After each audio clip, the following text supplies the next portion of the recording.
Hello everyone, আসসালামু আলাইকুম। সবাই কেমন আছেন? আল্লাহর রহমতে আমরা ভালো আছি। প্রত্যেকদিন ঘুম থেকে উঠে ভাবি কি ভিডিও করব, কি ভিডিও দেব। এই চিন্তা এখন আর ভালোই লাগে না।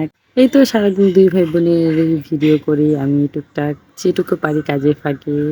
আর সেই ভিডিওগুলাই আপনাদের সাথে শেয়ার করার চেষ্টা করি। ২ ভাই বোন কি করে না করে সারাদিন। দুপুরবেলা ২ ভাই বোন ঘুম থেকে উঠেই বায়না করেছিল জুস খাবে। তাই ওর আব্বু আবার একটা কোক এনে খেয়েছিল। তাই ওদের জন্য আবার রেখে দিয়েছিল। হঠাৎ করে মনে পড়লো ওর আব্বু তো ওদেরকে আরকি কোক রেখেছে। তাহলে ওইটুকু দিয়ে ২ ভাই বোনকে ভাগ করে তারপরে একটা বোতল কি করব, আরেকটা বোতল খুঁজে পাচ্ছিলাম না।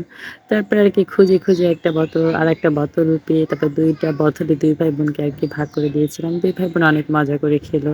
২ ভাই বোন কোক খেতে আমাদের বাসার এই সাইডে আরকি আমরা একটু বসতে আসছিলাম।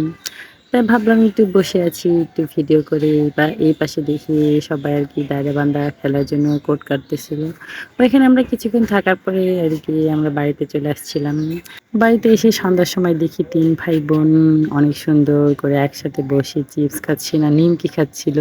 আমি একটু ভিডিও করে রেখেছিলাম কারণ তাদের মিল হচ্ছে ক্ষণিকের জন্য। এই দেখেন একটু পরেই দেখি খাওয়া-দাওয়া শেষ করার সাথে ৩ ভাই বোনে আবার মারামারি শুরু করে দিয়েছে। ওইদিকে ফারিস্তা আবার আমার সাথে ঝগড়া করতেছিল যে, "বাড়ি থেকে চলে যাও, বাড়ি থেকে চলে যাও।" সে আমাকে সারাক্ষণই এখন কিছু হইলেই সে খালি বলে, "বাড়ি থেকে চলে যাও, বাড়ি থেকে চলে যাও।" আমি আর রাতের বেলা কোনো ভিডিও করিনি। আবার সকালবেলা আরকি আমাদের সব কাজ-মাজ সেরে ২ ভাই বোনকে নিয়ে আমি পুকুরের চালায় ওই পাশে গিয়েছিলাম। ওই পাশে দেখি অনেক সুন্দর বাতাস। তার জন্য আরকি ওদেরকে নিয়ে ওইখানে বসেছিলাম কিছুক্ষণ।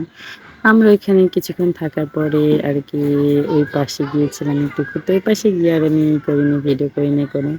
২ ভাই বোন এই পাশে হচ্ছে একটা বাড়িতে অনুষ্ঠান দেখি অনেক জোরে আরকি বক্স বাজাচ্ছিল। আর ২ ভাই বোন চিপস খেতে আরকি করে চলে আসছিল। ফারিস্তা আরকি বক্সের সাউন্ড শুনে সে নাচতেছিল। ফারহান ফারিস্তার নাচা দেখে ২ ভাই বোন এসে আরকি ২ ভাই বোনই একসাথে নাচতেছিল। আজকে এই ভিডিওটা একটা শর্ট ভিডিও ছেড়েছিলাম। একটা ভাই কমেন্ট করেছে, "আমার ২ টা বাচ্চা নাকি চাইনিজদের মতন হয়েছে।" সত্যিই কি চাইনিজদের মতন হয়েছে? যাদের কাছে লাগে সবাই একটু কমেন্ট করে জানাবেন। জানি না কেন এই ভাইটা এই কথাটা বলল। পুকুরের চালায় কিছুক্ষণ থাকার পরে রুমের মধ্যে এসেছিলাম। এসে ২ ভাই বোন দেখি ২ ভাই বোন বললে ভুল হবে। ৩ ভাই বোন দেখেন সুখের উপর ৩ আঙুল। শুয়ে চিপস খাচ্ছে। সারাক্ষণ তো বসে খায়। আজকে দেখি তারা বালিশের উপর শুয়ে চিপস খাচ্ছে। কি রিল্যাক্সে। কিছুক্ষণ খাওয়ার পরে আবার তাদের মারামারি শুরু হয়ে গিয়েছিল। কি বলবো এদের মিল হচ্ছে ক্ষণিকের জন্য। তারপরে আবার মারামারি, কান্নাকাটি। চিপস খেতে ছামির হচ্ছে ফারহানকে আরকি খাওয়াই দিতে গিয়েছিল। ফারহান করেছে কি ছামির হাতে কামড় দিয়েছে। আর সামির রাগের মাথায় তাকে ২-৩ টা চড় মেরে চলে গিয়েছে বালিশ নিয়ে। ওইদিকে ছামির কান্না করতে তাদের রুমে চলে গেছে। আর ফারহান কান্না করতে আরকি আমার কোলের উপরে উঠে বসছিল। ভিডিওটা এই পর্যন্ত কি সবাই ভালো থাকবেন, সুস্থ থাকবেন। নেক্সট কোনো ভিডিওতে আপনাদের সাথে দেখা হবে। আমাদের ভিডিওগুলো আপনাদের কাছে কেমন লাগে জানি না। ভিডিওটা ভালো লাগলে সবাই কমেন্ট করে জানাবেন। আল্লাহ হাফেজ।